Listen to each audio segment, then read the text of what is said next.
ਸਤਿ ਸ਼੍ਰੀ ਅਕਾਲ ਜੀ ਸਾਰਿਆਂ ਨੂੰ ਤੇ welcome to success tree Punjab. So guys, ਜਿਵੇਂ ਤੁਹਾਨੂੰ ਪਤਾ ਹੈ ਕਿ ਪੰਜਾਬ ਸਰਕਾਰ ਕਾਫੀ ਹੀ ਜਲਦੀ ਇਹ ਪੰਜਾਬ ਪਟਵਾਰੀ ਦਾ ਜਿਹੜਾ ਐਗਜ਼ਾਮ ਹੈ ਉਹ ਕੰਡਕਟ ਕਰੇਗੀ ਤੇ ਇਹਦੀ ਭਰਤੀਆਂ ਇਹਦੀ ਜਿਹੜੀ ਜੌਬਸ ਨੇ ਉਹ ਬਹੁਤ ਛੇਤੀ ਜਿਹੜੀ ਹੈ ਫੁੱਲਫਿਲ ਕੀਤੀ ਜਾਣਗੀਆਂ ਪੰਜਾਬ ਸਰਕਾਰ ਵੱਲੋਂ। ਇਹ ਜਿਹੜੀ ਨੋਟੀਫਿਕੇਸ਼ਨ ਹੈ ਹਲੇ ਤੱਕ ਪ੍ਰੋਪਰ ਗਵਰਨਮੈਂਟ ਦੀ ਨੋਟੀਫਿਕੇਸ਼ਨ ਹਲੇ ਫਿਲਹਾਲ ਨਹੀਂ ਆਈ ਹੈ, ਬਟ ਬਹੁਤ ਛੇਤੀ ਸਾਨੂੰ ਇਹ ਨੋਟੀਫਿਕੇਸ਼ਨ ਦੇਖਣ ਨੂੰ ਮਿਲੇਗੀ। So guys, to be ready for this exam ਅਸੀਂ ਸਕਸੈਸਟਰੀ ਤੁਹਾਡੇ ਵਾਸਤੇ ਇੱਕ ਸਪੈਸੀਫਿਕ ਕੋਰਸ ਲੈ ਕੇ ਆਇਆ ਹੈ ਜਿਹੜਾ ਕਿ ਫੁੱਲੀ ਫ੍ਰੀ ਹੋਏਗਾ, ਆਨਲਾਈਨ ਅਵੇਲੇਬਲ ਹੋਏਗਾ, YouTube ਤੇ ਬੈਸਟ ਕੁਆਲਿਟੀ ਐਜੂਕੇਸ਼ਨ ਤੁਹਾਨੂੰ ਪ੍ਰੋਵਾਈਡ ਕਰੇਗਾ। ਤੇ ਇਹ ਕੋਰਸ ਨੂੰ ਸ਼ੁਰੂ ਕਰਦੇ ਹੋਇਆ ਅਸੀਂ ਅੱਜ ਦੇ ਲੈਕਚਰ ਵਿੱਚ ਅੱਜ ਦਾ ਜਿਹੜਾ ਇਹ ਸੈਸ਼ਨ ਹੈ ਉਸ ਵਿੱਚ we will concentrate on computer knowledge. Computer knowledge ਵੀ ਕਾਫੀ ਇੰਪੋਰਟੈਂਟ ਕੰਪੋਨੈਂਟ ਹੈ ਪੰਜਾਬ ਪਟਵਾਰੀ ਐਗਜ਼ਾਮ ਦਾ। ਹਰ ਸਾਲ 15 ਤੋਂ 20 ਕੁਐਸਚਨਸ ਜਿਹੜੇ ਨੇ ਉਹ ਨਾਟ ਹਰ ਸਾਲ, ਮਤਲਬ ਜਿੰਨੀ ਵਾਰ ਵੀ ਪੰਜਾਬ ਪਟਵਾਰੀ ਦਾ ਐਗਜ਼ਾਮ ਹੋਇਆ ਹੈ ਉਸ ਹਰ ਵਾਰੀ 10 ਤੋਂ 15 ਜਾਂ 15 ਤੋਂ 20 ਕੁਐਸਚਨ ਜਿਹੜੇ ਨੇ ਉਹ ਕੰਪਿਊਟਰ ਨੌਲੇਜ ਦੇ ਪੁੱਛੇ ਜਾਂਦੇ ਨੇ। ਜਿਵੇਂ ਤੁਹਾਨੂੰ ਪਤਾ ਹੋਏਗਾ 100 ਨੰਬਰ ਦਾ ਪੇਪਰ ਹੁੰਦਾ ਹੈ ਤੇ ਜੇ ਮੈਂ ਬਾਈਫਰਕੇਟ ਕਰਾਂ ਇਹਨਾਂ 100 ਨੰਬਰਾਂ ਨੂੰ ਤੇ ਇਸ ਵਿੱਚ ਤੁਹਾਨੂੰ ਦੇਖਣ ਨੂੰ ਮਿਲੇਗਾ ਕਿ ਇਹ ਕੰਪੋਨੈਂਟਸ ਵਿੱਚੋਂ computer knowledge and information technology ਇੱਕ ਕਾਫੀ ਇੰਪੋਰਟੈਂਟ ਕੰਪੋਨੈਂਟ ਹੈ।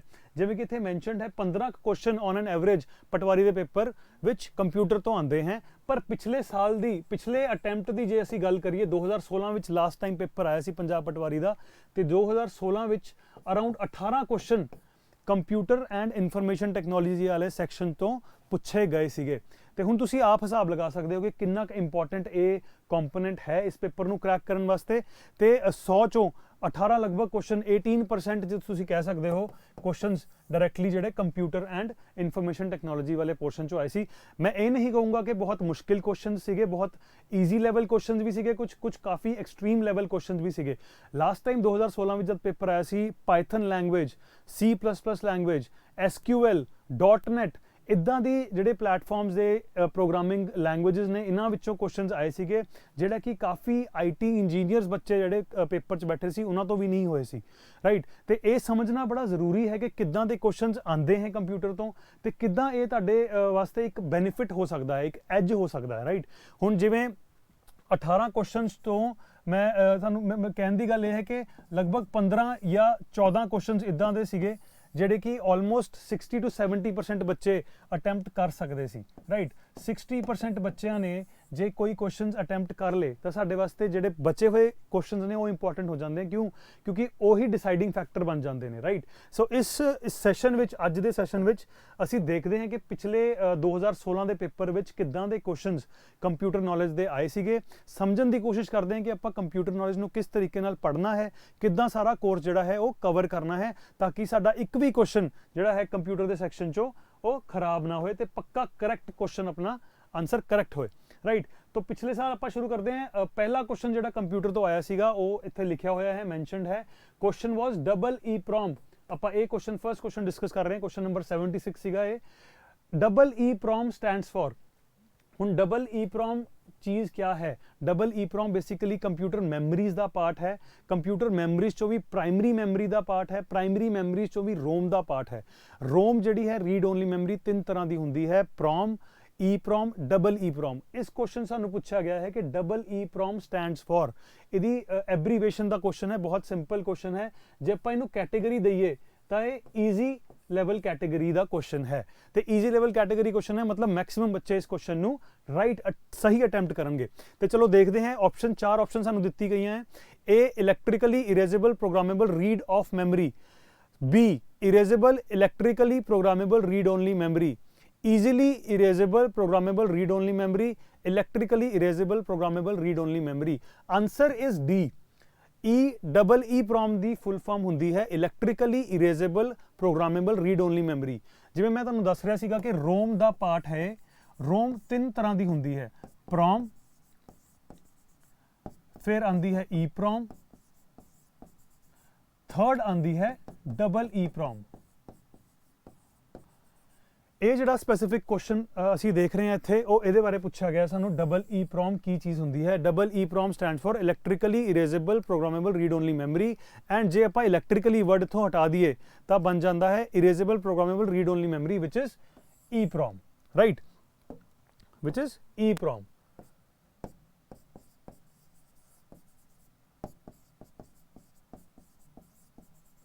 ये चीज़, ठीक है।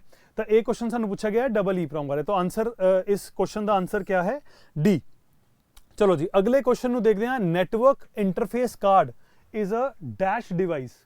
नेटवर्क इंटरफेस कार्ड एक चीज मेंशन की हुई है कि network interface card is a dash device.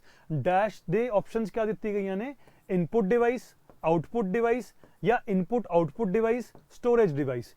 हुण ये वाला जिहड़ा क्वेश्चन है we will cover this in input and output devices. एक प्रॉपर कोर्स होएगा, एक प्रॉपर लैक्चर होएगा इस ते कि किद्दां दे डिवाइसेस हुंदे ने। कुछ डिवाइसेस इनपुट डिवाइसेस ने, कुछ आउटपुट। काफ़ी सारे डिवाइसेस इदां दे भी अजकल आउण लग गए ने जिहड़े इनपुट आउटपुट डिवाइसेस है साइमल्टेनियसली इनपुट डिवाइस का भी काम करते हैं तो आउटपुट डिवाइस का भी। ये क्वेश्चन सानू पूछा गया है नेटवर्क इंटरफेस कार्ड के बारे। हुण नेटवर्क इंटरफेस कार्ड चीज़ क्या होंदी है सानू ये पता जब तक नहीं होएगा तब तक आपां ये क्वेश्चन नू अटैम्प्ट कदे भी नहीं कर पावांगे, राइट। तो क्वेश्चन का पहला आपां समझना कि नेटवर्क इंटरफेस कार्ड की चीज़ है। नेटवर्क इंटरफेस कार्ड बेसिकली एक जिवें कंप्यूटर है तो कंप्यूटर दे वाईफाई या इंटरनेट की आपां जे गल करिए तो उहदे विच दा एक ब्रिज है, राइट। एक ब्रिज है जिहड़ा कि कंप्यूटर नू वाईफाई इंटरनेट नैटवर्क नाल जोड़ रहा है। तो ओबवियसली जे कोई ब्रिज होएगा उस विच कुछ ना कुछ इनपुट होएगी तो कुछ ना कुछ आउटपुट होएगी। तो उस करके इस क्वेश्चन का आंसर की बन जाता है? Option number C. Network interface card is an input output device, right. ना ये कल्ला इनपुट डिवाइस है, ना ये कल्ला आउटपुट डिवाइस है। It is an input output device. चलो जी अगला क्वेश्चन की कहता है? Question number 78 says convert the hexadecimal number 5a to binary. Convert the hexadecimal number 5a to binary, right। हुणे की कह रहा है कि 5a नंबर नू बाइनरी नंबर च किवें लिखते हैं वो दसो। सारी चार ऑप्शन दी गई ने तुहानू, इन्हां चों किहड़ा ऑप्शन 5a दी करैक्ट बाइनरी कन्वर्जन है? बेसिक कन्वर्जन, नंबर कन्वर्जन तो क्वेश्चन आया हुआ है। इनू भी जे मैं वो करां ते मॉडरेट लेवल क्वेश्चन है, राइट। ये ईजी नहीं कहांगे, ये मॉडरेट लेवल क्वेश्चन है। इस तो उपर वाला जिहड़ा क्वेश्चन सीगा नेटवर्क इंटरफेस कार्ड, ये भी मॉडरेट लेवल क्वेश्चन सीगा, राइट। तो हुण आपां हाले तक 3 क्वेश्चनस नू देखिया है। पहला क्वेश्चन ईजी लेवल सीगा, दूजा मॉडरेट लेवल ते तीजा भी मॉडरेट लेवल। क्वेश्चन क्या कह रहा है एक बार दोबारा देख लो। Convert the hexadecimal number 5a to binary. हुण बाइनरी ते कन्वर्जन क्या है? बाइनरी दी कन्वर्जन क्या है? ये जब तक आपां नैटवर्क अपना नंबर कन्वर्जन नहीं आऊगी तब तक आपां क्वेश्चन नू सॉल्व नहीं कर सकते। तो हुण देखते हैं इनू फटाफट शॉर्टकट तरीके नाल कन्वर्ट किवें करना है। जब भी साडे कोल कोई भी हेक्साडेसिमल नंबर दिता जाएगा असीं दो चीज़ां याद रखनियां ने कि हेक्साडेसिमल का मतलब क्या होंदा है? Hexa stands for 16, right. हुण 16 नू आपां किद्दां लिख सकते हैं? 2 रेज़ टू दी पावर 4। तो जब आप 2 रेज़ टू दी पावर 4 लिख रहे हैं तो ऑब्वियसली इहदे थल्ले 2 रेज़ टू पावर आएगा 3, 2 raise to power 2, 2 raise to power 1 and 2 raise to power 0, right. हुण इन्हां चारां चीज़ां नूं असीं 2 रेज़ टू पावर 3 की हुंदा है 8, 4, 2, 1। असीं ये नंबर याद रखना है 8421। जब भी 8421 साडे माइंड च रहेगा आपां ईजीली एक हेक्साडेसिमल नंबर नू बाइनरी विच कन्वर्ट कर सकते हैं। इत्थे सानू नंबर की दिता है, आपां किनू कन्वर्ट करना है? 5a नू। ते 5 आपां किद्दां लिखते हैं? जब आपां देख रहे हैं कि 8421 दे कॉम्बीनेशन नाल 5 असीं बनाना है तो 5 किद्दां बनेगा? इत्थे सानू 5 तो नहीं दिख रहा ऑब्वियसली, है ना। तो एक 1 है तो एक 4 है। तो जे 1 ते 4 नू आपां मिलाइए तो की बन जाता है? 5। तो जिथे भी 5 आएगा इहदे ते इहदी मदद नाल 5 बनना है तो इत्थे असीं 1 पा दांगे, इत्थे भी असीं 1 पा दांगे। 2 ते 8 दी सानू लोड़ नहीं है तो इत्थे आपां 0 पा दांगे। तो पहला डिजिट 5 दी कन्वर्जन क्या होगी? 0101, ठीक है। हुण आ गया अगला number A stands for how much? A stands for 10, right. आपां की हेक्साडेसिमल नंबर की हुंदे हैं 0 to 9, ए टू अगे तक, राइट। हुण आपां सिर्फ ये समझना है कि 0 to 9 तो बाद 10 नंबर कित्थे आंदा है? ए। तो हुण आपां 10 बनाना है, इस 8421 की हेल्प नाल 10 बनाना है। 10 बनाने वास्ते आपां नूं किहदी लोड़ पेगी? 8 दी ते 2 दी। तो 8 दे अगे आपां क्या लिख दांगे? 1, 2 दे अगे आपां क्या लिख दांगे? फिर 1। 4 ते 1 नूं आपां यूज़ नहीं करिया तो इहदा क्या आ जाएगा? 0। तो साडा आंसर 5a क्या बनेगा? 01011010, राइट। हुण इत्थे ऑप्शनस देखो किहड़ी ऑप्शन है? 01011010। ए ऑप्शन नहीं है, ए ऑप्शन नहीं है, 01011010। Option number C is the correct option, right. ਹੁਣ ਦੇਖੋ ਜੇ ਸਾਨੂੰ ਇਹ ਨਹੀਂ ਪਤਾ ਹੋਏਗਾ ਕਿ ਕਨਵਰਜਨ ਅਸੀਂ ਕਰਨੀ ਕਿਵੇਂ ਹੈ, ਬਹੁਤ ਸਾਰੇ ਤਰੀਕੇ ਨੇ ਕਨਵਰਜਨ ਕਰਨ ਦੇ, ਬਟ ਜੇ ਸਾਨੂੰ ਈਜ਼ੀ ਤਰੀਕਾ ਨਹੀਂ ਪਤਾ ਹੋਏਗਾ ਤਾਂ ਪੇਪਰ ਵਿੱਚ ਸਾਡਾ ਟਾਈਮ ਵੇਸਟ ਹੋਏਗਾ ਤੇ ਸਾਨੂੰ ਜਿਹੜੇ ਕੁਐਸਚਨ ਵਾਸਤੇ ਸਿਰਫ 15 ਤੋਂ 20 ਸੈਕਿੰਡ ਮਿਲਨੇ ਆ ਅਸੀਂ ਉਹਦੇ ਤੇ 2 4 5 6 ਮਿੰਟ ਲਾ ਦਾਂਗੇ ਤੇ ਫਿਰ ਸਾਡਾ ਬਾਕੀ ਕੁਐਸਚਨਸ ਨੂੰ ਕਰਨ ਦਾ ਟਾਈਮ ਖਤਮ ਹੋ ਜਾਏਗਾ। ਤੇ ਇਹ ਸਮਾਰਟਲੀ ਸਾਰੀ ਚੀਜ਼ਾਂ ਨੂੰ ਆਪਾਂ ਕਵਰ ਕਰਾਂਗੇ।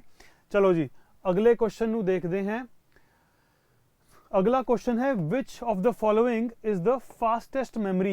हुण ये क्वेश्चन फिर फास्टेस्ट मेमरी वाला क्वेश्चन मेमरी वाले पोर्शन चो आया होया है। इनू क्योंकि मैं समझदा कि भी जेड़ा भी बच्चा कंप्यूटर नॉलेज की तैयारी करेगा वो ये चीज़ तो डेफिनेटली कवर करेगा। तो I will put this into easy bracket, काफ़ी ईजी क्वेश्चन है, आराम नाल कोई भी बच्चा जिहड़ा है वो अटैम्प्ट कर सकता है। Which of the following is the fastest memory. पहला option secondary memory, auxiliary memory, cache memory, virtual memory.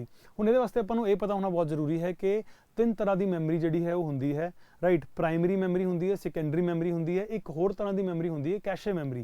Cache memory हुंदी है जिहड़ी सब तो क्लोजली लोकेटेड हुंदी है फ्रॉम CPU। हुण तुसीं आप हिसाब लगाओ जे कोई चीज़ सब तो क्लोजली एसोसीएटेड होएगी या क्लोजली लोकेटेड होएगी उस तो समान चक्कना ते उत्थे रखना समान सब तो ज़्यादा ईजी होएगा, राइट। तो इहदा आंसर की बनता है कैशे मैमरी। कैशे मैमरी वो मैमरी हुंदी है जिहड़ी कि अपनी रैम नूं कॉम्पलीमेंट करन वास्ते जिहड़ी है वो लवाई जाती है। तो जब रैम ते ज़्यादा भार पै जाता है उस टाइम ते कैशे मैमरी की रिक्वायरमेंट यूसेज ज़्यादा बढ़ जाती है। तो ये करके इहदा आंसर की होया fastest memory is cache memory. चलो जी अगला question, how do you get information from a form. ये ध्यान नाल पढ़न वाला क्वेश्चन है। दिस इज ए क्वेश्चन सीगा डिफिकल्ट लैवल क्वेश्चन। ये बहुत डिफिकल्ट लैवल क्वेश्चन सीगा। क्यों सीगा तुसी पढ़ के देखो तो आप समझ आएगा। How do you get information from a form that is submitted using the post method in ASP.NET। एक बार ध्यान नाल क्वेश्चन नूं दोबारा पढ़ो तो समझ आएगा कि क्वेश्चन क्यों इन्ना टफ सीगा, राइट। क्या पूछा जा रहा है, इस विच पूछा जा रहा है कि किवें how can you get information from a form submitted using the post method. काफ़ी सारे मैथड्स होंगे हैं, जोड़े सब तो 2 इंपॉर्टेंट मैथड्स होंगे हैं ASP.NET दे, वो होंगे हैं गेट एंड पोस्ट। ठीक है, ये क्वेश्चन सानू पूछा गया है पोस्ट बारे कि पोस्ट मैथड नू यूज करते हुए ASP.NET विच फॉर्म चो किवें इन्फॉर्मेशन नू कढ़िया जा सकता है। 4 ऑप्शंस दिए गए ने, request dot query string, request dot form, response dot write, response dot write in. चलो आप अज सपोज करते कि सानू इहदा क्वेश्चन का कुछ सिर पैर ही नहीं मालूम, जे आपां सिर पैर भी नहीं मालूम तां भी आई बिलीव आपां क्वेश्चन को अटैम्प्ट कर सकते सीगे। क्यों, ये सब तुहानू साफ दिख रहा है कि आपां क्या करना है, कुछ इन्फॉर्मेशन मंगवानी है पोस्ट मैथड के थ्रू ASP.NET विच। जब भी तुसी कोई चीज़ रिक्वेस्ट करते हो, कोई भी चीज़ मंगवाते हो तो वो तुसी रिस्पॉन्स तो नहीं मैंशन करोगे, राइट। तो ये इन्हां चीज़ों मैं 50-50 करके ऑप्शन कट सकता। तो हुण इत्थे कह रहे हैं कि रिक्वेस्ट करनी है, तुसी की करना है, एक फॉर्म चो रिक्वेस्ट करनी है, तो आंसर तुसी रिक्वेस्ट डॉट फॉर्म मार्क करोगे या रिक्वेस्ट डॉट क्वेरी स्ट्रिंग। 90% बच्चा जे थोड़ा सा दिमाग लगाएगा तो रिक्वेस्ट डॉट फॉर्म नू ही सिलेक्ट करेगा। And this is the right answer for this question. आही क्वेश्चन का आंसर है request dot form. Basically ASP.NET which get हो या पोस्ट हो दोनों वास्ते रिक्वेस्ट डॉट फॉर्म जी है यूज करी जाती है command request dot form, right. चलो जी अगला question, question number 80, the answer is B request dot form. चलो जी अगला क्वेश्चन देखते हैं कि which of the following illustrates the benefit of ADO.NET। हुण देखो तुहाडे सामने है कि क्वेश्चन नंबर 80 भी ते 81 दोनों .NET दे क्वेश्चन ज़ाहिर तो पूछे गए ने, जिहड़े कि अजकल बहुत ज़्यादा रेगुलरली यूज़ हो रही है लैंग्वेज, राइट। तो इस करके इस चो क्वेश्चन पूछे गए ने। सैकेंड क्वेश्चन साडा इहदा जिहड़ा .NET तो पूछा गया वो की कहंदा which of the following illustrates the benefit of ADO.NET। Basically पूछ रहा है कि ADO.NET दे इन्हां चारां विचों किहड़े-किहड़े फायदे ने, बेनिफिट्स ने, राइट। पहला ऑप्शन दिता है इंटेरो, ध्यान नाल पढ़ो, इंटेरोपैराबिलिटी। इंटेरोपैराबिलिटी पहला बेनिफिट। दूजा benefit, it uses data set to represent data in memory that can store data from multiple tables and multiple sources. Answer इहदा की है, थर्ड ऑप्शन क्या दी गई है, connected data access. Option number D, both A and B are correct, right. इहदा answer है D. काफ़ी बच्चों को आई एम होपिंग तुहानू सारिਆਂ ਨੂੰ ਇਹਦਾ आंसर नहीं मालूम होएगा, काफ़ी बच्चों को टफ भी लग्या होएगा क्वेश्चन। ये भी अगेन डिफिकल्ट लैवल का क्वेश्चन सीगा, ਰਾਈਟ। ਬਹੁਤ ਸਾਰੇ ਬੱਚਿਆਂ ਦਾ ਕੁਐਸਚਨ ਇਹ ਗਲਤ ਹੋਇਆ ਸੀ ਪਿਛਲੇ 2016 ਵਾਲੇ ਪੇਪਰ ਵਿੱਚ ਦੇ ਦੌਰਾਨ, ਕਿਉਂਕਿ ਮੁਸ਼ਕਿਲ ਪੇਪਰ ਸੀਗਾ, ਕਾਫੀ ਟਫ ਕੁਐਸਚਨਸ ਆਏ ਸੀਗੇ। ਪਰ ਅੱਗੇ ਅਸੀਂ ਦੇਖਦੇ ਹਾਂ ਹੋਰ ਕਿੱਦਾਂ ਕਿੱਦਾਂ ਦੇ ਕੁਐਸਚਨਸ ਆਏ ਸੀਗੇ। .NET ਚੋਂ ਹਲੇ ਫਿਲਹਾਲ ਸਾਨੂੰ 2 ਕੁਐਸਚਨ ਦੇਖਣ ਨੂੰ ਮਿਲੇ हैं। Answer is both A and B। ਇੰਟਰੋਪੈਰਾਬਿਲਿਟੀ ਇਹਦਾ ਮਤਲਬ ਕੀ ਹੈ? ਅਸੀਂ ਕਿਉਂ ਕਹਿ ਰਹੇ ਕਿ ADO.NET ਵਿੱਚ ਇੰਟਰੋਪੈਰਾਬਿਲਿਟੀ ਹੁੰਦੀ ਹੈ? ADO.NET ਬੇਸਿਕਲੀ ਚੀਜ਼ ਕੀ ਹੈ? ਇੱਕ ਡੇਟਾ ਐਕਸੈਸ ਟੈਕਨੋਲੋਜੀ ਹੈ। ਡੇਟਾ ਨੂੰ ਐਕਸੈਸ ਕਰਨ ਦੇ ਟੈਕਨੋਲੋਜੀ ਨੂੰ ADO.NET ਜਿਹੜੀ .NET ਫਰੇਮਵਰਕ ਯੂਜ਼ ਕਰ ਰਿਹਾ ਹੈ ਉਹਨੂੰ ADO.NET ਕਹਿ ਦਿੰਦੇ हैं। ਇੰਟਰੋਪੈਰਾਬਿਲਿਟੀ ਕੀ ਹੁੰਦੀ ਹੈ? ਜਦ ਤੁਸੀਂ ਇੱਕ ਇੱਦਾਂ ਦਾ ਡੇਟਾ ਐਕਸੈਸ ਟੈਕਨੋਲੋਜੀ ਬਣਾਉਂਦੇ ਹੋ ਜਿਹੜਾ ਕਿ ਮਲਟੀਪਲ ਪਲੇਟਫਾਰਮਸ ਚੋਂ ਡੇਟਾ ਨੂੰ ਬੜੇ ਈਜ਼ੀਲੀ ਐਕਸੈਸ ਕਰ ਸਕਦਾ ਹੈ, ਉਸ ਤਰ੍ਹਾਂ ਦੇ ਪਲੇਟਫਾਰਮ ਨੂੰ ਆਪਾਂ ਕਹਿ ਦਿੰਦੇ ਕਿ ਦਿਸ ਪਲੇਟਫਾਰਮ ਜਿਹੜਾ ਹੈ ਇਹਦਾ ਬੈਨੀਫਿਟ ਹੈ ਇੰਟਰੋਪੈਰਾਬਿਲਿਟੀ। ਤੇ ADO.NET ਦਾ one of the benefits is interoperability. ਤਾਂ ਇਹ ਬਿਲਕੁਲ ਸਹੀ ਆਪਸ਼ਨ ਹੈ। ਅਗਲੀ ਆਪਸ਼ਨ ਕੀ ਹੈ? It uses data set to represent data in memory that can store data from multiple tables and multiple sources। ਬਿਲਕੁਲ ਸਹੀ ਆਪਸ਼ਨ, ਰਾਈਟ। ਤੀਜੀ ਆਪਸ਼ਨ ਕੀ ਕਹਿ ਰਿਹਾ ਕਿ ਕਨੈਕਟਡ ਡੇਟਾ ਐਕਸੈਸ। ਹੁਣ ਇਹ ਇੱਥੇ ਥੋੜਾ ਜਿਹਾ ਟ੍ਰਿਕੀ ਹੋ ਗਿਆ ਕੁਐਸਚਨ, ट्रिक खेल गया हो, क्योंकि ਇਹਦੀ ਆਪਸ਼ਨ ਬਿਲਕੁਲ ਉਲਟੀ ਹੈ। ਆਪਸ਼ਨ ਸੀ ਜੇ ਹੁੰਦੀ ਕਿ ਡਿਸਕਨੈਕਟਡ ਡੇਟਾ ਐਕਸੈਸ ਤਾਂ ਇਹ ਬਿਲਕੁਲ ਆਨਸਰ ਹੁੰਦਾ all of the 3 are above, but ਇਹ ਇਹਨਾਂ ਨੇ ਆਪਸ਼ਨ ਸਾਨੂੰ ਗਲਤ ਦੇਤੀ। ਕਨੈਕਟਡ ਡੇਟਾ ਐਕਸੈਸ ਨਹੀਂ ਹੁੰਦਾ, ਡਿਸਕਨੈਕਟਡ ਡੇਟਾ ਐਕਸੈਸ ਹੁੰਦਾ ਹੈ। ਤੇ ਆਨਸਰ ਕੀ ਬਣ ਗਿਆ ਆਪਣਾ? Option number D. Both A and B are correct, right. ਹੁਣ ਤੁਸੀਂ ਧਿਆਨ ਨਾਲ ਸੇ ਸਮਝੋਗੇ ਤਾਂ ਦੇਖੋ ਤੁਸੀਂ ਬਿਲਕੁਲ ਸਿੰਪਲ ਚੀਜ਼ਾਂ ਨੂੰ ਵੀ ਥੋੜਾ ਜਿਹਾ ਕਨਫਿਊਜ਼ਿੰਗ, ਥੋੜਾ ਜਿਹਾ ਟ੍ਰਿਕੀ ਬਣਾਇਆ ਹੋਇਆ, ਰਾਈਟ। ਜਦ ਆਪਾਂ ਇਹਨਾਂ ਸਾਰਾ ਚੀਜ਼ਾਂ ਨੂੰ ਕਵਰ ਕਰੋਗੇ ਤਾਂ you will be in a position, ਤੁਸੀਂ ਬੜੇ ਆਰਾਮ ਨਾਲ ਬੜੇ ਤਰੀਕੇ ਨਾਲ ਆਪਸ਼ਨਸ ਨੂੰ ਕਰੈਕਟ ਜਾਂ ਇਨਕਰੈਕਟ ਕਰਕੇ ਆ ਜਾਓਗੇ। ਇਸ ਵਾਲੀ ਪ੍ਰੋਬਲਮ, ਇਦਾਂ ਦੀ ਸਾਰੀ ਪ੍ਰੋਬਲਮਸ ਤੁਹਾਨੂੰ ਫੇਸ ਨਹੀਂ ਹੋਣੀਆਂ, ਰਾਈਟ। ਚਲੋ ਜੀ ਅਗਲਾ ਕੁਐਸਚਨ ਦੇਖਦੇ ਹਾਂ। Question number 82, which of the following is an advantage of view in databases. ਹੁਣ ਇਹ ਕੁਐਸਚਨ ਹਾਲਾਂਕਿ ਦੇਖਦੇ ਹੋਏ ਪੜ੍ਹਦੇ ਹੋਏ ਤਾਂ ਕਾਫੀ ਈਜ਼ੀ ਲੱਗ ਰਿਹਾ, ਬਟ ਐਕਚੁਅਲੀ ਇਹ ਵੀ ਇੱਕ ਡਿਫਿਕਲਟ ਲੈਵਲ ਕੁਐਸਚਨ ਸੀਗਾ। ਕਿਉਂ? ਉਹਦਾ ਮੈਂ ਰੀਜ਼ਨ ਦੱਸਦਾ ਕਿ ਹਲੇ ਤੱਕ ਪੰਜਾਬ ਪਟਵਾਰੀ ਨੇ 2016 ਤੋਂ ਪਹਿਲਾਂ ਜਦ ਪੇਪਰ ਲਿਆ ਸੀ ਉਸ ਟਾਈਮ ਤੇ ਡੇਟਾਬੇਸਿਸ ਚੋਂ ਜਾਂ ਕਿਸੇ ਵੀ ਤਰ੍ਹਾਂ ਦੀ ਕੰਪਿਊਟਰ ਨੌਲੇਜ ਤੋਂ ਜਾਂ ਲੈਂਗੁਏਜ ਤੋਂ ਕੁਐਸਚਨਸ ਨਹੀਂ ਪੁੱਛਦੇ ਸੀ, ਬਟ ਇਸ ਟਾਈਮ ਫਸਟ ਟਾਈਮ ਇਹਨਾਂ ਨੇ ਇਦਾਂ ਦੇ ਕੁਐਸਚਨਸ ਪੁੱਛਣੇ ਸ਼ੁਰੂ ਕਰਤੇ। ਤੇ ਹੁਣ ਪੇਪਰ ਆਏਗਾ 2020 ਜਾਂ 21 ਜਦ ਵੀ ਨੋਟੀਫਿਕੇਸ਼ਨ ਆਏਗੀ ਤਦ ਵੀ ਵੀ ਆਰ ਐਕਸਪੈਕਟਿੰਗ ਕਿ ਪੇਪਰ ਕਾਫੀ ਟ੍ਰਿਕੀ, ਕਾਫੀ ਟਫ, ਕਾਫੀ ਸਾਰੀ ਕੰਪਿਊਟਰ ਲੈਂਗੁਏजेस ਚੋਂ ਆਏਗਾ, ਰਾਈਟ। ਕੁਐਸਚਨ ਕੀ ਕਹਿ ਰਿਹਾ ਧਿਆਨ ਨਾਲ? Which of the following is an advantage of view. ਇਹ ਪੁੱਛ ਰਿਹਾ ਡੇਟਾਬੇਸਿਸ ਵਿੱਚ ਵਿਊ ਦਾ ਕੀ ਐਡਵਾਂਟੇਜ ਹੈ। Option number 1 data security, hiding of complex queries, derived columns, all of the above. ਹੁਣ ਜਦ ਆਪਾਂ ਇਹਨੂੰ ਕਵਰ ਕਰਾਂਗੇ ਪ੍ਰੋਪਰ ਕੋਰਸ ਵਿੱਚ, ਹਲੇ ਤਾਂ ਮੈਂ ਪ੍ਰੋਪਰ ਡਿਟੇਲ ਵਿੱਚ ਨਹੀਂ ਜਾਊਂਗਾ ਇਹਦੇ, ਬਟ ਜਦ ਆਪਾਂ ਕਵਰ ਕਰੋਗੇ I will give you notes, ਇਸ ਵਿੱਚ ਇਹ ਸਾਰੀ ਚੀਜ਼ਾਂ ਮੈਂਸ਼ਨ ਹੋਣਗੀਆਂ। ਤੁਸੀਂ ਸਿਰਫ ਪੜ੍ਹਨਾ ਹੈ ਤੇ ਆਪਸ਼ਨ ਨੂੰ ਟਿਕ ਮਾਰਕ ਕਰਨਾ ਹੈ। ਤੇ ਇਹਦਾ ਆਨਸਰ ਕੀ ਹੈ? Which of the following is an advantage. Answer is all of the above. Databases ਵਿੱਚ ਵਿਊ ਦੇ ਕਰਕੇ ਡੇਟਾ ਦੀ ਸਿਕਿਉਰਿਟੀ ਵੀ ਵੱਧਦੀ ਹੈ, ਕਾਲਮਸ ਡਿਰਾਈਵਡ ਵੀ ਹੋ ਜਾਂਦੇ हैं ਤੇ ਹਾਈਡਿੰਗ ਆਫ ਕੰਪਲੈਕਸ ਕੁਐਰੀਜ਼ ਵੀ ਪੋਸੀਬਲ ਹੋ ਜਾਂਦੀ ਹੈ, ਰਾਈਟ। ਚਲੋ ਜੀ ਅਗਲਾ ਕੁਐਸਚਨ, ਇਹ this was the most difficult question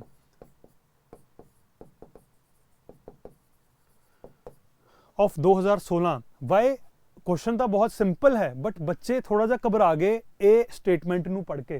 पर जे हुण आपां देखते हैं स्टेटमेंट नू पढ़ना किवें ते इहनूं एनालाइज किवें करना है। क्वेश्चन इन्ना ज़्यादा मुश्किल नहीं सी ते काफ़ी सारे बच्चे देख के थोड़ा जा घबरा गए कि यार ये क्वेश्चन तो न्यूमेरिकल बेस्ड आ गया, ये प्रोग्रामिंग दी कंटैक्सट या सिंटैक्स चों आ गया। सिंटैक्स तो असीं पढ़ते नहीं कदे भी, है ना। तो वो क्वेश्चन थोड़ा जा इस करके डिफिकल्ट लग रहा सी।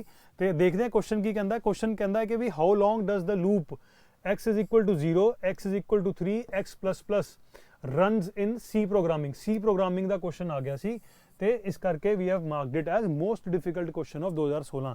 ਹੁਣ क्वेश्चन ਕਹਿੰਦਾ ਕੀ ਹੈ ਕਿ x is equal to 0, ਇਹ ਕੀ ਕਹਿ ਰਿਹਾ x xs x plus plus means ਕਿ ਇਹ ਇੰਕਰੀਮੈਂਟ ਕਰਨ ਨੂੰ ਕਹਿ ਰਿਹਾ ਇਹਨੂੰ ਕਿ ਲੂਪ ਚੱਲੇਗਾ ਕਿ ਪਹਿਲਾਂ 0 ਹੋਏਗਾ ਤੇ 3 ਤੱਕ ਲੂਪ ਨੇ ਚੱਲਣਾ ਹੈ, ਰਾਈਟ। ਬਟ ਹੁਣ ਇਸ ਪ੍ਰੋਬਲਮ ਦੇਖੋ ਕੀ ਹੈ, ਆਪਸ਼ਨ ਤੁਹਾਨੂੰ दी है कि किन्नी टाइम क्या लूप चलेगा, कितना लंबा लूप चलेगा, या 3 बार चलेगा क्योंकि 3 ऑप्शन दी है। लास्ट शुरुआत करनी है 0 तो एंड होना है 3 ते, तो 3 बार चलेगा, या 4 टाइम्स चलेगा क्योंकि x 0 है तो 0 1 2 3 4 टाइम्स चलेगा, ये ऑप्शन है। या फॉर एवर चलता ही रहेगा या कदे भी नहीं चलेगा।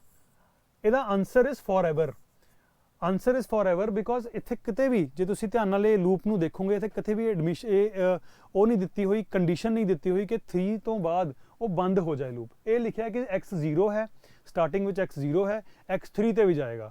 ਹੁਣ ਇਹ ਨਹੀਂ ਲਿਖਿਆ ਕਿ x should be smaller than 3 ਜਾਂ x should not be greater than 4। ਸਾਨੂੰ ਇਹ ਜਦ ਤੱਕ ਕੰਡੀਸ਼ਨ ਨਹੀਂ ਮਿਲੇਗੀ ਕਿ ਬਈ 4 ਤੋਂ ਅੱਗੇ ਨਹੀਂ ਜਾਣਾ ਜਾਂ 3 ਤੋਂ ਅੱਗੇ ਨਹੀਂ ਜਾਣਾ, ਉਹ ਕਿੱਥੇ ਰੁਕੇਗਾ ਲੂਪ? ਉਹ ਲੂਪ ਹਮੇਸ਼ਾ ਵਾਸਤੇ ਫੋਰਐਵਰ ਵਾਸਤੇ ਚੱਲਦਾ ਰਹੇਗਾ। ਸਿਰਫ ਇਹ ਸਿੰਪਲ ਜੀ ਅੰਡਰਸਟੈਂਡਿੰਗ ਦਾ ਕੁਐਸਚਨ ਸੀਗਾ, ਪਰ ਦੇਖ ਕੇ ਕੁਐਸਚਨ ਨੂੰ ਕਾਫੀ ਬੱਚੇ ਘਬਰਾ ਗਏ, ਰਾਈਟ। ਤੇ answer for this is option number C. ਚਲੋ ਜੀ, ਅਗਲਾ ਕੁਐਸਚਨ ਕੀ ਕਹਿੰਦਾ ਹੈ ਕਿ ਵੀ ਕੰਪਿਊਟਰ ਵਾਇਰਸ ਦੀ ਸਿੰਪਲ ਡੈਫੀਨੇਸ਼ਨ ਹੈ, ਇਹਨੂੰ ਆਪਾਂ ਕਹਿ ਸਕਦੇ ਹਾਂ ਕਿ this is a easy question, right. Easy question ਸੀਗਾ।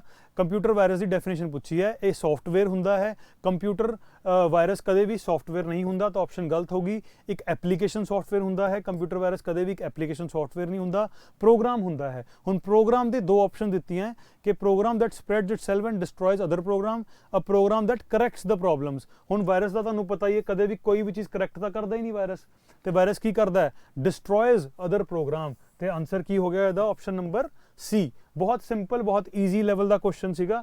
ਇਸ ਨੂੰ ਆਨਸਰ ਕਰਨ ਵਾਸਤੇ ਆਈ ਹੋਪ ਕਿਸੇ ਬੱਚੇ ਨੂੰ ਪ੍ਰੋਬਲਮ ਨਹੀਂ ਆਈ ਹੋਣੀ। ਚਲੋ ਜੀ, ਅਗਲਾ ਕੁਐਸਚਨ ਨੰਬਰ 85। ਕੀ ਕਹਿੰਦਾ ਕੁਐਸਚਨ? Adobe developed. ਅਡੋਬ ਇੱਕ ਕੰਪਨੀ ਹੈ, ਰਾਈਟ। ਇਹ ਕੰਪਨੀ ਹੈ ਜਿਹਦੇ ਬਾਰੇ ਆਈ ਹੋਪ ਤੁਹਾਨੂੰ ਪਤਾ ਹੋਏਗਾ। ਤੁਸੀਂ ਐਕਰੋਬੈਟ ਰੀਡਰ ਯੂਜ਼ ਕਰਦੇ ਹੋ, ਡਿਵੈਲਪਡ ਬਾਈ ਅਡੋਬ। ਅਡੋਬ ਫੋਟੋਸ਼ਾਪ ਤੁਸੀਂ ਯੂਜ਼ ਕਰਦੇ ਹੋ, ਡਿਵੈਲਪਡ ਬਾਈ ਅਡੋਬ। ਤੇ ਕੀ ਕਰਿਆ ਅਡੋਬ ਨੇ? ਡਿਵੈਲਪ ਕਰਿਆ dash, which allows documents to be transmitted and stored without loss of formatting. कहना अडोब ने एक डॉक्यूमेंट है इन्हां चारां चों वो बनाया, क्या बनाया? Defragmentation, incorrect option. Assembler document format, incorrect option. Filtering format, incorrect option. Correct option is portable document format, PDF. Acrobat Reader 'ਚ ਆਪਾਂ ਪੀਡੀਐਫ ਨੂੰ ਯੂਜ਼ ਕਰਦੇ ਹਾਂ, ਉਹਦੇ ਬਾਰੇ ਕੁਐਸਚਨ ਆਇਆ ਹੋਇਆ ਕਿ ਪੀਡੀਐਫ ਦੀ ਫੁੱਲ ਫਾਰਮ ਲਿਖਤੀ। ਸਿਰਫ ਇੰਨਾ ਟ੍ਰਿਕੀ ਕਰਦਾ ਕਿ ਪੀਡੀਐਫ ਦਾ ਜੇ ਸਿੰਪਲ ਡਾਟ ਪੀਡੀਐਫ ਲਿਖਿਆ ਹੁੰਦਾ everybody would have been able to answer it, but ਮਾੜਾ ਜਿਹਾ ਚੇਂਜ ਕਰਕੇ ਥੋੜਾ ਜਿਹਾ ਟਫ ਕਰਤਾ, ਪੋਰਟੇਬਲ ਡਾਕੂਮੈਂਟ ਫਾਰਮੈਟ ਕਰਤਾ। ਤੇ answer for this question is portable document format. ਆਪਾਂ ਕਹਿ ਸਕਦੇ ਕਿ ਥੋੜਾ ਜਿਹਾ ਮੋਡਰੇਟ ਲੈਵਲ ਕੁਐਸਚਨ ਸੀਗਾ ਇਹ, ਟਫ ਤਾਂ ਨਹੀਂ ਸੀਗਾ, ਥੋੜਾ ਜਿਹਾ ਮੋਡਰੇਟ ਕਹਿ ਸਕਦੇ ਹਾਂ। चलो जी, अगला question, a named anchor in HTML। Question number 86 ਆਪਾਂ देख रहे हैं। अ named anchor in HTML is. हम नेम्ड एंकर की चीज़ है, आप नाम तो पढ़िए जे एंकर की इंग्लिश क्या होंगी है। जे आप किसी शिप ਨੂੰ रोकना होंगे तो आप उत्थे एंकर सुट देंगे है ना। हुण ये सिमिलर माइंडसैट नाल जे आप क्वेश्चन दईए आप तां भी आंसर कर सकते हैं बेसिक इंग्लिश नाल। जे आपां कंप्यूटर नॉलेज भी नहीं आती, बेसिक इंग्लिश तो भी ये क्वेश्चन जो है सॉल्व हो जाता है। की कह रहा है? Named anchor in HTML is a specific location within a web page that you can link to. Specific गल कर रहे कि भी एक स्पैसिफिक लोकेशन होंगी है, उस चीज़ नाल तुसी उस वैब पेज नूं लिंक कर सकते हो। एक URL हुंदा है, नो।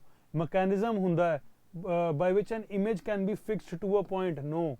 ठीक है। टैग हुंदा है विद डिस्क्रिप्टिव टेक्स्ट, नो। ये भी गलत है जी ऑप्शन। क्या हुंदा है anchor? It is a specific location within a web page that you can link to. Option की है जी? Answer option number A, right. Option number A is the right answer. चलो जी, अगला क्वेश्चन देखते हैं आप। Question number 87, from what has the term WiMAX been derived. WiMAX ये पूछ रहा है कि वाईमैक्स दी बेसिकली एब्रीवेशन क्या है, फुल फॉर्म क्या है वाईमैक्स। ठीक है। हुण वाईमैक्स बेसिकली है क्या चीज़, ये आप डिटेल्स कवर करूँगे जब अपने लेक्चर शुरू होंगे। 1 दिसंबर तो अपना प्रॉपर कोर्स जो है यूट्यूब पे शुरू होने वाला है, तो आई होप मैक्सिमम बच्चे साडे नाल जुड़ोगे, मैक्सिमम बच्चे इस फ्री इनिशिएटिव का फायदा चुकूंगे। तो ये क्वेश्चन की कहता है जी, from what has the term WiMAX been derived. WiMAX की फुल फॉर्म की है? Answer is world wide interoperability for microwave access, right. Option number A is the right answer. चलो अगला question, in HTTPS the letter S stands for. Letter S का मतलब की है? ये कह रहा है HTTP hyper text transfer protocol दे अगे जे आप S ला देंगे हो, S का क्या मतलब होंदा है? S stands for standard, secure, simple या smart. Answer is secure. HTTPS which S stands for secure. चलो जी, ये भी वेरी ईजी क्वेश्चन है, मैक्सिमम बच्चे इस क्वेश्चन नू सॉल्व कर पाओगे। अगला क्वेश्चन देखते हैं। This type of software is designed for users who want to customize the programs they use. ये सॉफ्टवेयर इन्हां चारां चों जिहड़ा सॉफ्टवेयर है वो उन्हां बंदियां वास्ते बनाया गया है जिहड़े कि कस्टमाइज करना चाहते हैं प्रोग्राम नू। हुण इहदा आंसर है ओपन सोर्स सॉफ्टवेयर। शेयरवेयर कुछ नहीं हुंदा, फ्रीवेयर इहदा आंसर नहीं है, चीज़ हुंदी है बट फ्रीवेयर इहदा आंसर नहीं है। मैक्रोज इन असैम्बली सॉफ्टवेयर इहदा आंसर नहीं है, इहदा आंसर की है ओपन सोर्स सॉफ्टवेयर। ਹੁਣ ਦੋ ਤਰ੍ਹਾਂ ਦੇ ਸੌਫਟਵੇਅਰ ਹੁੰਦੇ ਆ, ਇੱਕ ਹੁੰਦੇ ਹੈ ਜੀ ਓਪਨ ਸੋਰਸ, ਇੱਕ ਹੁੰਦੇ ਹੈ ਕਲੋਜ਼ਡ ਸੋਰਸ। ਠੀਕ ਹੈ ਜੀ। ਹੁਣ ਅਸੀਂ ਸਾਰੇ ਬੰਦੇ ਜਿਹੜੇ ਅੱਜ ਕੱਲ੍ਹ ਦੇ ਮੋਬਾਈਲਸ ਯੂਜ਼ ਕਰ ਰਹੇ ਨੇ, ਕਾफ़ੀ ਬੱਚਿਆਂ ਕੋਲ ਡੈਫੀਨੇਟਲੀ ਐਪਲ ਦਾ फ़ੋਨ ਹੋਏਗਾ, ਹੈ ਨਾ, ਕਾਫੀਆਂ ਕੋਲ ਐਂਡਰੋਇਡ ਹੋਏਗਾ। ਐਪਲ ਦਾ फ़ੋਨ ਯੂਜ਼ ਕਰਦਾ ਹੈ OS ਜਿਹੜਾ ਹੁੰਦਾ ਹੈ ਉਹਨੂੰ iOS ਕਹਿ ਦਿੰਦੇ ਆ। ਜਿਹੜਾ ਗੂਗਲ ਦੇ फ़ੋਨ ਹੈ ਜਾਂ ਰੈਡਮੀ ਦੇ फ़ੋਨ ਹੈ ਜਾਂ ਕੁਛ ਵੀ ਤੁਸੀਂ ਕਹਿ ਸਕਦੇ ਹੋ ਸੈਮਸੰਗ ਦੇ फ़ੋਨ ਹੈ, ਓਪੋ ਦੇ फ़ੋਨ ਹੈ, ਇਹ ਸਾਰੇ ਯੂਜ਼ ਕਰਦੇ ਐਂਡਰੋਇਡ। ਤੇ ਐਂਡਰੋਇਡ ਇੱਕ ਓਪਨ ਸੋਰਸ ਪਲੇਟਫਾਰਮ ਹੈ ਤੇ अपना एप्पल का iOS एक क्लोज सोर्स प्लेटफॉर्म है। तो इस कह रहे हैं कि भी जेडे यूजर्स कस्टमाइज करना चाहते हैं प्रोग्राम्स को, वो केड़े प्रोग्राम यूज करते हैं ओपन सोर्स, राइट। इसका आंसर क्या है सी।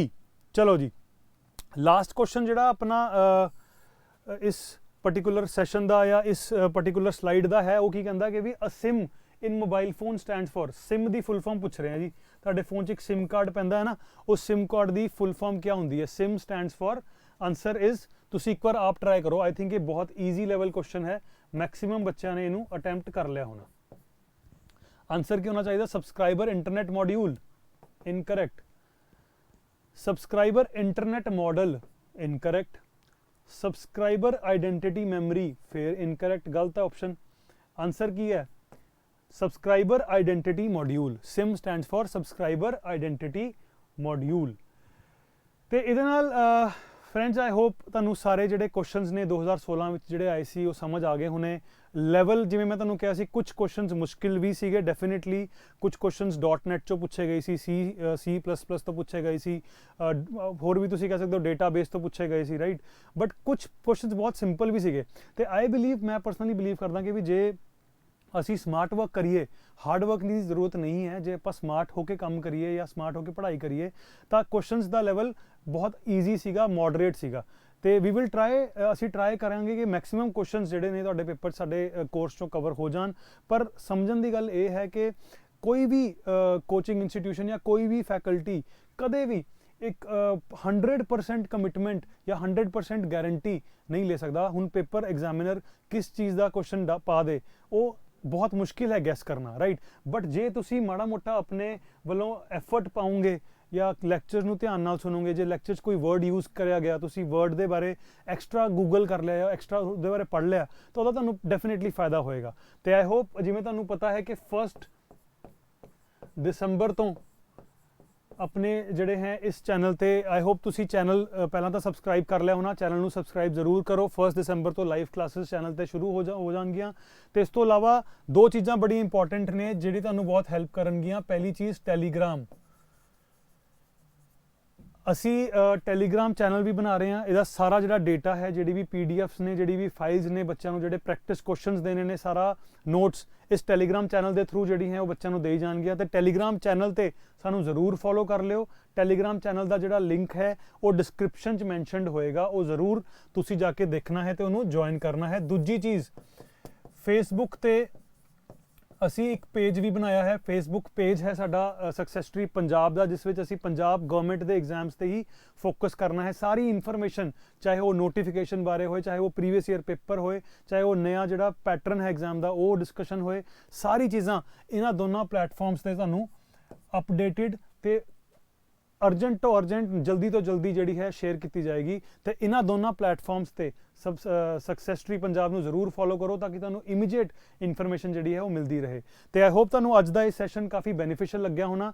कहण दी गल फिर, तुसीं ज़्यादा घबराना नहीं, फिलहाल हले पेपर की तैयारी हौली हौली शुरू करो।